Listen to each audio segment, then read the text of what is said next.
Aloha friends, welcome. I'm Zendo Kern, Planning Director for Hawaii County. Hi, and I'm Steve Pazzi. I'm the Director of the Department of Public Works, or also known as DPW. Today we're going to be talking about the latest updates from the Department of Public Works here with Steve, specifically related to the 2018 Kīlauea eruption. And Zendo, I'm looking forward to providing an update on our latest proposed projects for the area.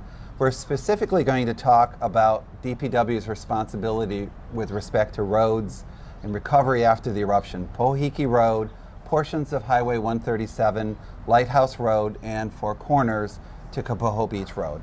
We'll be also talking about an alternative project that we're looking at using FEMA funds, which includes Post Office Road.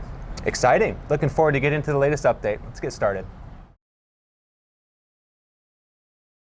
Before we get into the update, let's clear up about how this project's actually getting funded, or these projects, I should say, as there's numerous ones. FEMA identified around $82 million worth of damage to the public roads after the 2018 eruption.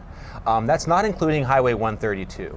The federal share of that is about $61.5 million, or 75%. The county is also going to match 25% of that, which is basically covered by state loans, which all came to fruition right after the eruption actually occurred. So now that we've got that cleared, let's talk about how we're actually using these funds. Steve? Sure. It sounds like the status of the road restoration work, we're continuing with design of the roadways. We're also actively engaged with our partners from FEMA performing an environmental assessment, or also known as an EA.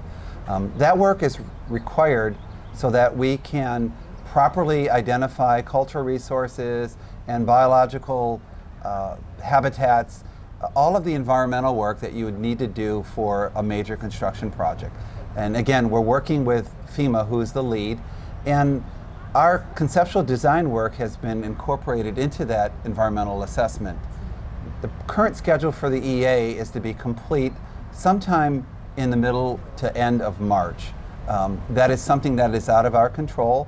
We are providing the backup information that goes with that, specifically around the road improvements that will be part of this project. It was great. Thanks for that, Steve. So, it's a lot of information there. So really simply put, we got the EA going on, the environmental assessment, right? And there's some frustration around that. Now, the EA has to happen first before we can actually get into the final design and actually go out for like a notice of proceed or actually contract. Is that a fair statement? That's a fair statement, Zendo. FEMA is requiring and essentially driving the EA, and the funds are tied to FEMA, obviously. So we cannot proceed with any final design or actual construction work until the environmental assessment is complete. Okay, so obviously there's frustration around the timeline. The EA is something that we're not driving. The EA is actually FEMA's project that they're actually working on. We are partners in essence, right, that we're working with them. We have meetings like every 2 weeks, every 4 weeks with them, but we don't actually have control over the EA. Is that a fair statement? That's a very fair statement, that we are contributors and partners and reviewers, but they are ultimately the folks that are driving the EA. Excellent, excellent. And so with the anticipation of, March, is what we're looking at right now, our goal is we're really working with the best information that we have available. Correct. And as things come up, hopefully, something sooner, we're going to get right back to the community and let them know. Or if anything changes, right now our job is to communicate with FEMA, communicate with the stakeholders, communicate with the community. And that's really what we're committed to doing. Isn't that fair? That's exactly correct. And ultimately, once we receive the final environmental impacts, the final EA, we'll be able to proceed with completing the design and procuring services to go to construction to work on these roads. And that's really when it gets into our hands. We really have control over that, right? Once EA is done, design, procurement, Construction. That's correct. us. That's correct. That will be the Department of Public Works running the show. Correct. Excellent. Awesome. So, first up, our biggest priority amongst the projects, Po'ihiki Road. Where are you at with this one? We've done conceptual design. We've done the level of design that we can prior to completing the environmental assessment. Typically, with the completion of the EA, you may end up with having to make some adjustments on road alignments and things like that if you encounter cultural resources or areas that need that will drive ultimately where those roads go. So presently, we anticipate somewhere in the 8 to 10 week time frame after completion of the EA to complete all of the design documents and specifications that will allow us to procure construction services.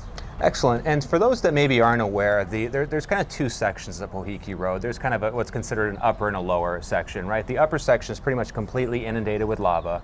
The lower section wasn't as inundated, but we're actually doing a realignment down there. Is that right? That's correct. That previous alignment was not necessarily the best for traffic flow. There was some narrow areas among mango trees. So we're looking to avoid that area, realign the road to just make it safer and kind of bring it up to today's standards.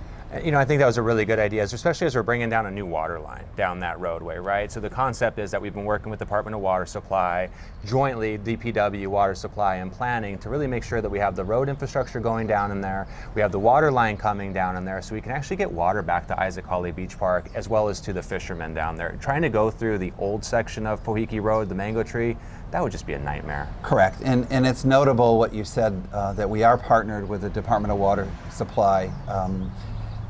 The intent, and this will make the project go more smoothly, is to have our road work be coupled with their water line work so that as we proceed, we're working together and really delivering a project that's as efficient as it can be.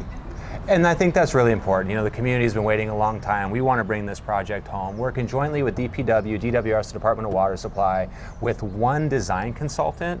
Huge efficiencies, right? That's correct. Absolutely. To work with them jointly is clearly the best way to go for the public. Excellent, excellent. Thanks for that, Steve. So let's talk about Lighthouse Road and Four Corners down to Kapoho. Sure. So we've laid out sequencing of construction work, and obviously Pohiiki Road, upper and lower, is a high priority to just be able to get that working so that the water line is run, but mostly to provide that access down to the water. That's our highest priority. We also have a small section up where Four Corners is. There's about 700 feet of inundation at the beginning of Lighthouse Road, but we've coupled that section along with about, I think it's 0.8 miles down to Kapoho Beach Road from Four Corners. And coupling that work together will allow us to kind of open up the area so that once we reach Kapoho Beach Road, we'll be able to continue down 137 down to Pohiiki. And the purpose there is, again, that's a section from Kapoho Beach south that involves another water line.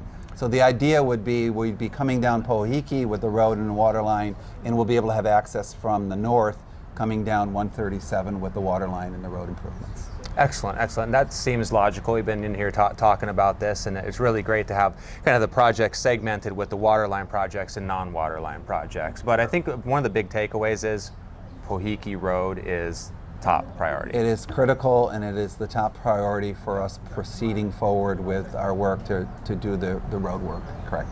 Excellent, excellent. So with that, there's also a small segment from Leilani Avenue connecting Kuakahi to Upper Pohiiki Road, right? Is there still a kapuka of homes in that part of Leilani that the construction addresses? Is that correct?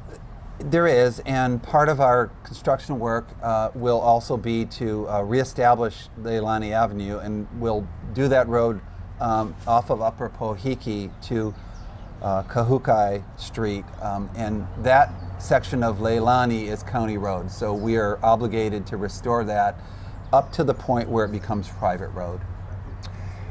So that doesn't connect all the way back through. That is a stub up that goes into Leilani off of Upper Pohiiki Road, correct? That's correct, and our funding from FEMA is for restoration of county roads, and that section is still county road until it stops. And I think that's a critical, distinction there, that really was the funding was back to recover the county roads, and that's really what we're focused on here Public right now. Infrastructure, that's correct. Yeah, makes sense. And anybody who's wanting more information about this can also find it on our website. We got maps of the roadways, the different segments, etc. So there's a tremendous amount of information there that they can follow up to kind of dive further into what we're having here as far as the conversation goes. So, where are we at on Highway 137 from Kapoho Beach Road to Pohiiki Road? Again, Zendo, as I mentioned, once we get that little small segment done from Four Corners down to Kapoho Beach Road, it will open up for construction the ability to go south from there all the way down to Pohiki. And that, again, will be a water line as well as the road. That work is scheduled, the 137 work is scheduled to begin as soon as we get that first section from Four Corners complete. Okay, that makes sense. So it seems pretty logical. You have Pohiki down, and then that connects up to 130. You're tying in basically Lighthouse, that section of 137 with no water line, and then those will ultimately connect together. That is correct. Sounds like a smart plan. I like it. So last but not least, let's talk about Highway 137 from Pohiki Road to Mackenzie. So we've scheduled that as being the last phase of work, and the reality of it is you can't begin that work until you have access. And that access will come either through completing the upper and lower Pohiki Road or by completing from Kapoho Beach Road on 137 down to Pohiki. But that sequence is really dependent on being able to get equipment and manpower and resources down there to complete that last section of work. That makes a lot of sense. And that section of the road right now is actually open and accessible and usable for the public, Correct. right? So it's Correct. really, we get the new segment open and then we can work on that final segment, which is really important, not as critical as, say, Pohiki Road, though, Correct. which is, again, our priority. Yes, correct. Great. Thanks for that one. So there's also some alternate projects happening. Let's talk a little bit about those. What's the update on the alternate projects? So we're working on a project to do widening of Post Office Road. Okay. And we're presently pursuing rights of entry to allow us to begin the environmental assessment work, along with some conceptual design. The thought is, at this stage, we're using county funds to do this work, with the hope that there will be some remaining FEMA funds to actually go out and do that construction work down the road. So it's progressing. These things start slow, but we're making progress, and we've got a good plan together. I think that's one of the really challenges that we've seen, just from a non-DPW guy, but a planning guy that's been here with you folks the entire time, trying to work through this. There's a lot of variables that we've seen over the last couple of years that relates to material prices, supply chain demand. So, on one side of it, hopefully some of that will mellow out so we can have some money left over for alternate projects. But it's pretty hard to scope all of that completely without having everything complete. It's difficult because the ultimate cost of what it's going to take to get the work done construction-wise is going to depend on the engineering work and other sorts of activities that all have to feed into that. And then you're dealing with resource availability. I mean, the size of the equipment that you need to go in to go through lava fields is significant. Availability on island, is there enough equipment? Do we have to maybe sequence the work so that we're taking advantage of spending the money efficiently? So there's a lot of things that go into it, but in the grand scheme, to the extent that we will have the ability to do this efficiently and have money left over, to do a great project like Post Office Road would be really, really high on our hopes. I'm hoping so. It's amazing how much actual work and attention and so many moving parts goes into actually getting a project complete. And I feel like sometimes, we kind of take for granted that we're driving down the street, we got a beautiful street, it's not too bumpy, but seeing everything that goes into that on the back end, it's a lot, it really is. It's a significant level of effort, and but it sounds to me, with all your planning experiences, that you'd fit right in with helping us do the construction. Aw, thanks, bud. Appreciate you. Now that we talked about the updates, when do you think all of this is going to be done? So, again, everything is dependent on completion of the environmental assessment, the EA, and I spoke earlier, mid to late March is our goal. It's not within our control completely. There's a lot of other input, and as I said earlier, FEMA's really running that show. Yeah. But once that's complete, and we've got final agreement on where our roads are going to be, the alignment, as I called it earlier, we would begin final design. I've spoken in the past to phasing work, and what I really mean by that is, concurrently, we'd like to start that piece of work, construction work, from the top of Four Corners down to Kapoho Beach and concurrently with Pohiki. The challenges there are getting bid packages together. We have requirements to follow county and state procurement guidelines. We've got to have plans and specifications, bid it out, review the bids, and then award the bids. So the whole process is, I would say, from completion of the EA is you're looking at 3 to 4 months, best case with maybe 6 months, up to 6 months to get all the contracts in place to start construction. Excellent. And as soon as we're hitting those next milestones, we'll be coming back. We'll be having another update here, communicating to community, as well as updating on the website, right? So we'll be updating things on the website, keep things as current as possible. Absolutely. I know the lava recovery team has an excellent website. We've been posting on our Department of Public Works website the progress on all of these things. I think, as you know, we've talked about together, transparency is really what we're all about. Not just between planning and lava recovery and public works, but all of us county departments. We need to all be on the same page and talk the same talk. Yes, we do. Very, very critical, and it's been great, working with you and the other departments on really making sure that we're pushing this forward. So just to be clear, because we're using the FEMA money, we have to follow their policies and procedures to make sure that we get to use that money. And if we don't follow things properly, we actually potentially lose that money, and we don't have any projects, or we have to fund it through some other means that there's no money available for. Is that a true statement? Yes, it's absolutely true. It's really noteworthy that it's FEMA money, but there are strings attached, and the strings attached are follow their rules. The environmental assessment that they're leading is clearly something that has to be done before we actually go out, complete design, and begin any construction work. So we don't want to risk any of that money by skipping steps. Very, very critical. It's kind of a concept in the planning world that sometimes you got to go slow to go fast, and this is one of those really frustrating times that we're in right now of making sure that every I is dotted, every T is crossed, so once we actually get done with it, the projects can just move forward. Correct. Thanks for the update, Steve. Oh, thank you, Zendo. Now, we saw some confusion when we released the latest information around the proposed schedule. Pohiki Road is definitely the priority. Lighthouse Road is being done at the same time, but why not focus all the effort on Pohiki Road so it gets done faster?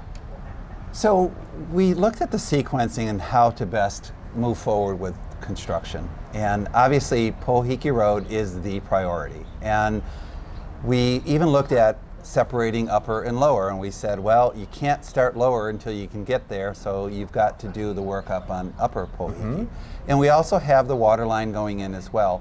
Well, in order to complete the access from the north up by Four Corners, we decided we'd do that little bit of work that goes down to Kapoho Beach Road. And in the course of doing that work, there's a little bit of Lighthouse Road that's inundated. I believe it's about 700 feet. So we would concurrently, at the same time as doing Pohiki, start there, because the only way we can get access to do the road work and the water line on 137 south down to Pohiki is from the top up by Four Corners. So the focus is still Pohiki. It's just that in order to get the project and kind of keep things moving, especially with the water line going in, we'll start at the north, just past the Lighthouse Four Corners intersection. Thanks for that, Steve. So I guess, kind of just adding to that, when we focus on Pohiki Road with those resources and say that section of 137 could occur, we're not actually taking resources away. They're really separate and distinct. Every resource that's available for Pohiki Road is going in there. Is that true? That's correct, and we'll be doing 2 separate bids for that work. It's possible that one contractor could win both, but the idea would be they'd have to have the resources available to work concurrently.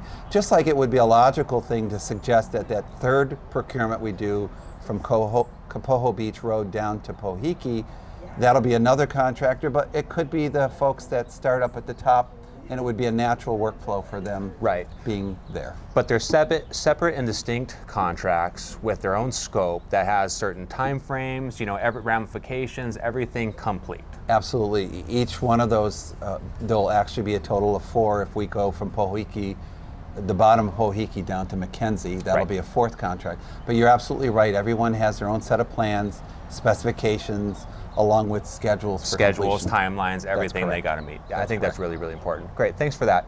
With the FEMA funding, with FEMA funding the bulk of the projects, we talk a lot about the things we can do with the FEMA money. But what are things that we can't do? What happens if we choose to do things with funds that are not approved by FEMA? This is a question we get a lot. So we jeopardize, if we do work without FEMA approval, we jeopardize not getting reimbursed for that work. And in the grand scheme, you mentioned the millions of dollars that we have available for doing the infrastructure repairs. That work is all contingent on following their rules, and as I've mentioned earlier, completing an environmental assessment is critical.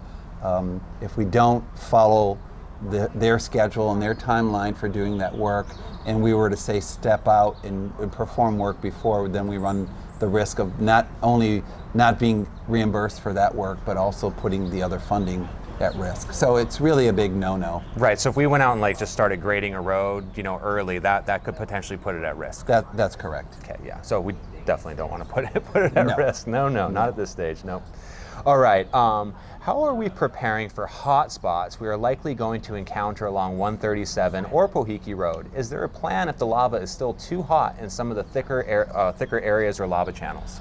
So we've been working with our partners from water supply, and there's 1 or 2 areas in particular that they're worried about, and we have a contingency plan in terms of redesigning that crossing if it's too hot. Another thing is, if we get out there and we get there early enough, we may be able to open up that area and let it cool off. I know it sounds kind of crude, but the reality of it is that underground will cool off pretty significantly once the top layers are taken off. So we have addressed that both in terms of a design as well as the practicality of when we start sequencing the work to try to get that area open as soon as we can. It's one just to kind of underscore the methodology and what you folks are doing. And you're not cutting the road back down to its original grade, which would be deep in areas. You're basically doing a cut and fill to what's considered a net zero. You're taking the top off and filling the low spots. So you're really going down as low as possible. Is that a fair statement? Yes, we're trying to match the original grade, which, as you pointed out, is not necessarily easy or possible in some areas. But the short of it is, I mentioned this earlier as well, that we would very much like to provide a road that's safe, take some curves out of it, and certainly with the grades, do things that will make the road safer for the public. Excellent. So when will bidding start, and why is the bidding process important? Well, it's important because there are rules of procurement at the county level, at the state level. I mean, all businesses have rules, and we have to follow those rules, and it involves public solicitation, it involves getting plans and specifications out, allowing for feedback and comments from potential bidders. So those sorts of things take time, and it could take anywhere from 3 to 4 months, best case, up to 6 months if it's a bit more complicated. But we do have to follow the rules. Absolutely. Well, I need that fair process, and I know you guys will be working as efficient as possible to bring it home and select the right bidder. Absolutely, and as I mentioned earlier as well, we're working with our partners from water supply, and we're incorporating all of their work as well as our work into one package, which will just be a better way to do the work and to work as efficiently and to save as much money as possible. We like that. So there's a lot of deterioration along Highway 137 from Kaimu to Pohiki. Could we be using these funds to help restore some of the red road that wasn't directly impacted by the eruption, but needs attention because it's getting all the traffic these days? So, unfortunately, the FEMA money can only be spent on recovery or replacement of roads that were affected by the 2018 eruption event. However, roads like that are part of the standard paving or repaving program that Public Works runs through our highways department. So if those roads are as deteriorated as they may be from all the extra traffic, they would receive a priority and kind of get elevated up based on their poor condition as part of our annual paving program. And that annual paving program is done in-house? It's done in-house by our resources, and yes, it's a significant amount of work, but we have the resources at Highways to do that. Great, that's exciting. All right, we've talked about all of the updates and timelines. What kinds of things might cause delays? So our biggest challenge right now is getting through the next several months of getting the environmental assessment, the EA, complete. Those sorts of issues are beyond our control. As I've mentioned, FEMA is really managing that. But once we get through that, the design process will go pretty smoothly. The biggest challenges are during construction. Weather can always play a role in terms of providing delays. And then availability of resources and manpower, equipment. I mentioned that it's not the availability of large pieces of equipment to do this work on island is going to be a challenge, but that's why we go through the process of soliciting bids and finding contractors that can come to the table with everything they need to perform the work. Excellent, excellent. Appreciate that. So why aren't you connecting Leilani Estates to Pohiki Road? So the reason for that is that we are only recovering roads that are county roads that were affected by the event. The Leilani Road is a county road, and we can only go in as far as it ends to when it becomes a private road. Okay, that makes sense. Keep it simple. You know, Steve, that's been really, really helpful. Really want to appreciate you and taking the time to answer the questions and get into it with us. Steve, if people want to get into contact with you and your department, how can they do so? Well, the website is actually the best way to do that. It's a good avenue, Public Works website, and then, probably somewhere around here on the screen. Yeah. Yes. Yeah. Okay. Yeah. And our phone numbers are there as well, and there's also a way to send us emails. So we monitor that, but that's clearly the best and easiest way to find us. So phone number here, always wanted to actually do that, so now it's been done. Awesome, really want to appreciate you all for taking the time, watching. Steve, thanks for working with us, just continued effort, and commitment to really serving our community. We'll look forward to good things ahead. Awesome, buddy. Good to see you. Man. All right. All right. Aloha.